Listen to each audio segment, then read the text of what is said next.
Hi guys, welcome back to my video. My name is Sophie and I am a mixed media artist. So today we are painting Gale, obviously, from Baldur'sgate 3, which Astarion did used to be my favourite character when I did the romance questline. And then I did Gale's questline, and Gale is just so much more romantic. So I've decided that Gale is now my favourite character, so I have to paint a picture to match him.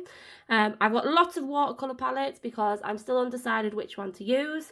This is my Daniel Smith palette, and then this is M. Graham and Daniel Smith, and then this is a Schminker palette. I'm torn between using this one because I really want to use Imperial Purple from Daniel Smith, which isn't in this palette, but I might just pull a half pan and put it in here to use because this one probably is my favourite. So I'll jump into the speed painting and we'll just get started.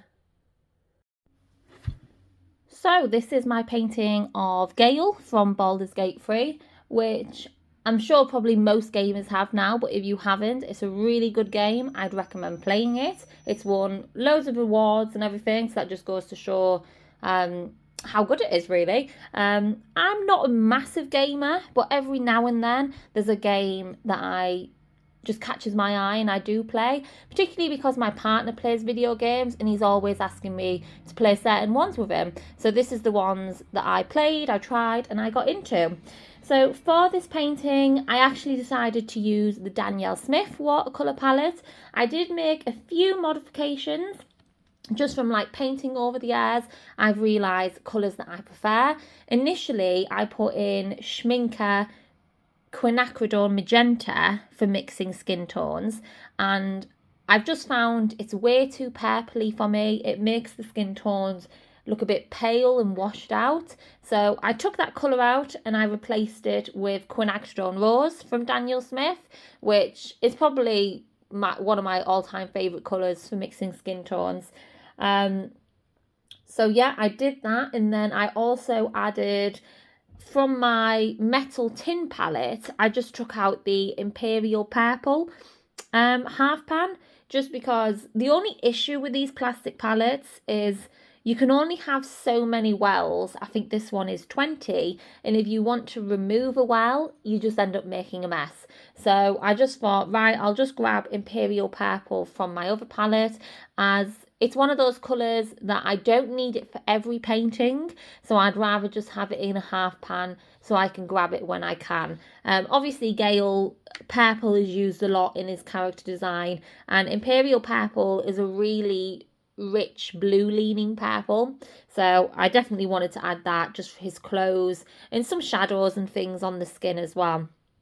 So yeah, those are the colours that I mainly used.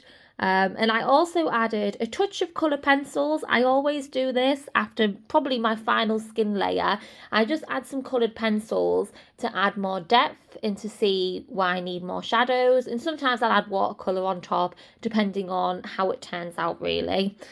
Towards the end as well, for the background, I decided to use my gouache palette, and this is a Stay Wet palette, and I've actually not used it. It's got to be something like 5 months now. It's just been sitting on my art desk, and I opened it up and there was no mold and it still looked fine. And I don't do anything special. I don't add anything to the paints. I know lots of people add certain things to help stop mold. I don't. I just whack them in, spray it with some water and seal it up, and it seems to work fine for me. I only use one brand of gouache though, and that is Holbein. I've just not had any experience with other brands, and I just stick to what I know. So Holbein works for me, so I tend to keep at it. So yeah, I use them for the background. I think it was the fluorescent pink, opera pink, and cobalt teal mixed with white, just to create a nice pastel purpley tone, just to represent the weave, obviously what Gale loves.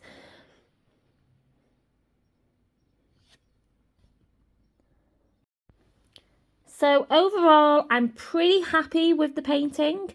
I don't know, there's something about it that just looks off. I don't know if it's his eyes or I don't know. There's just something, but I feel like that's always the case with anything I paint. There's always something that just nigs at me and I can never figure it out. For the white highlights, I use my trusty white Posca pen. It's just the best thing I've found, really. It's really hard finding something nice and bright that's going to add highlights to the page. If anyone knows anything, let me know, because sometimes Poscas can be a pain. They start wearing out and then you've got to pump them. And sometimes if you're daft like me and you pump it on the painting, it'll just go all over the page and prove a disaster on the actual drawing itself. It did actually happen in the bottom left corner, but I kind of just left it. Let's just say it's an exaggerated highlight. So yeah, I'm pretty happy with the painting overall. There's something about it that throws me off a bit, but I don't know what. But let me know what you guys think. You may love it, you may hate it. Let me know. Any feedback is welcome. I'll just play some nice music, let you enjoy the rest of the video, and then I'll catch everyone up at the end.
So after seems like hours, the painting of Gale is finally done.